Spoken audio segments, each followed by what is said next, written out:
আলহামদুলিল্লাহি রাব্বিল আলামিন ওয়াসসালাতু ওয়াসসালামু আলা রাসূলিহিল কারীম নবিয়িনা মুহাম্মদ ওয়া আলা আলিহি ওয়া সাহবিহি আজমাইন। সম্মানিত উপস্থিতি, আজকের এই স্মরণ সভার সম্মানিত সভাপতি, উপজেলা নির্বাহী অফিসার, আপনাদের সবাইকে আসসালামু আলাইকুম ওয়া রাহমাতুল্লাহি ওয়া বারাকাতুহু। আমার বক্তব্যের শুরুতে শ্রদ্ধা ভরে স্মরণ করছি সেই সমস্ত বুদ্ধিজীবীদেরকে যাদেরকে এই জাতিকে মেধা শূন্য করার জন্য, এই জাতির নতুন একটি রাষ্ট্রের অভ্যুদয়ের সূচনা লগ্নে যাদেরকে নির্মমভাবে হত্যা করা হয়েছিল। আমরা জানি এই হত্যাকাণ্ডের, জঘন্যতম হত্যাকাণ্ডের উদ্দেশ্য ছিল এই জাতি যেন মাথা তুলে দাঁড়াতে না পারে। সম্মানিত উপস্থিতি, অত্যন্ত দুঃখের বিষয়,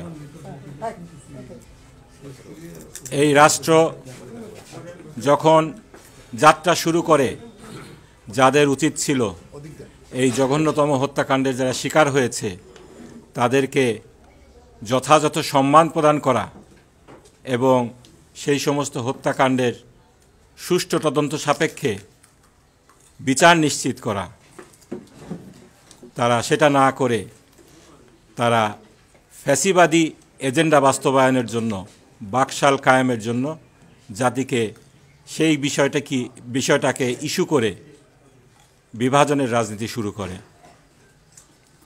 ওয়ালটন এসিতে ইনস্টলেশন একদম ফ্রি।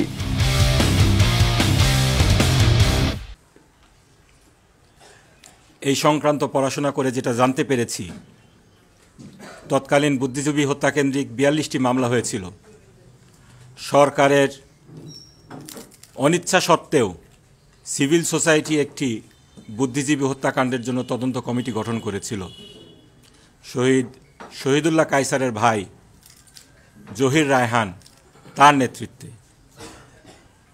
জহির রায়হান যখন সত্য ঘটনা কিছুটা উদ্ঘাটন করা শুরু করলেন, তখন এই স্বাধীন বাংলাদেশেই তাকে গুম করে দেওয়া হয়।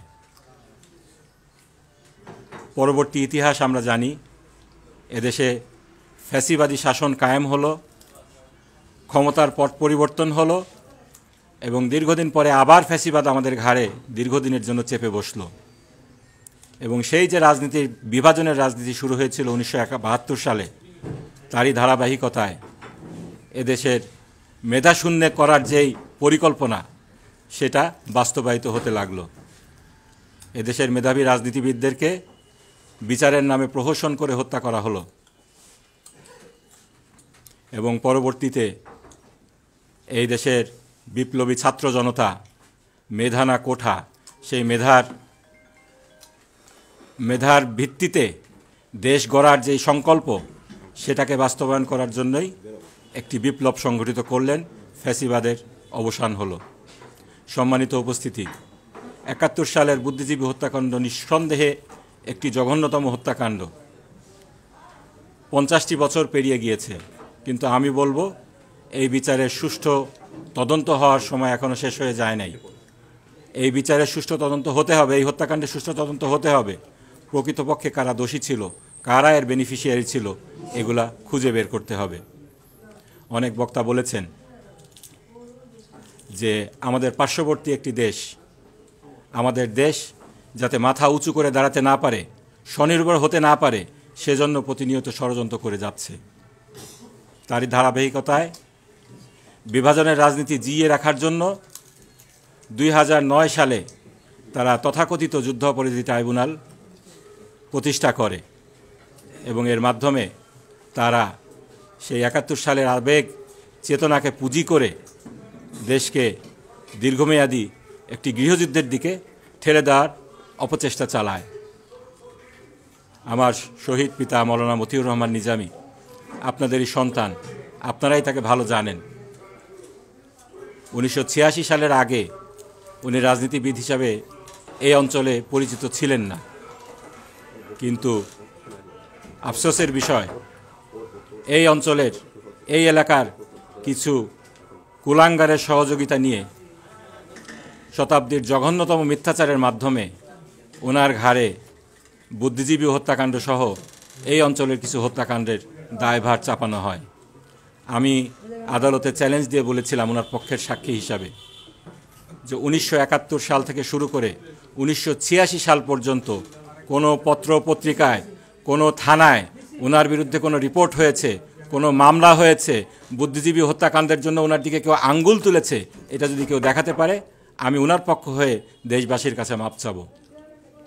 তৎকালীন সুপ্রিম কোর্টের প্রধান বিচারপতি সিনহা আমার এই প্রশ্নটি আবার তৎকালীন অ্যাটর্নি জেনারেল মাহবুবে আলমকে জিজ্ঞেস করেছিলেন যে ওনারা নাকি বলছেন 1971 সাল থেকে শুরু করে 1986 সাল পর্যন্ত কোথাও নাকি কোনো রিপোর্ট হয় নাই, কোনো মামলা হয় নাই, আপনারা একটা মামলা দেখান। সেই দিন অ্যাটর্নি জেনারেল কোনো মামলা, কোনো রিপোর্ট দেখাতে ব্যর্থ হয়েছিল। তাহলে মওলানা মতিউর রহমান নিজামীকে কিসের ভিত্তিতে ফাঁসি দেওয়া হলো? কেনই ফাঁসি দেওয়া হলো? একটি সাজানো নাটকের মাধ্যমে পার্শ্ববর্তী দেশের আধিপত্যবাদকে সুপ্রতিষ্ঠা করার জন্যই মওলানা মতিউর রহমান নিজামী সহ যে সমস্ত রাজনীতিবিদ, বুদ্ধিজীবীকে তারা ফ্যাক্টর মনে করেছে, তাদের আধিপত্যবাদ বিরোধী শক্তি মনে করেছে, তাদেরকে ফাঁসির মাধ্যমে হত্যা করেছে, যেমনইভাবে তারা 1971 সালে বুদ্ধিজীবীদেরকে হত্যা করেছিল। আমি আমার কথা লম্বা করব না। আমি যেটা বলতে চাই, এই দেশটা আমাদের সবার।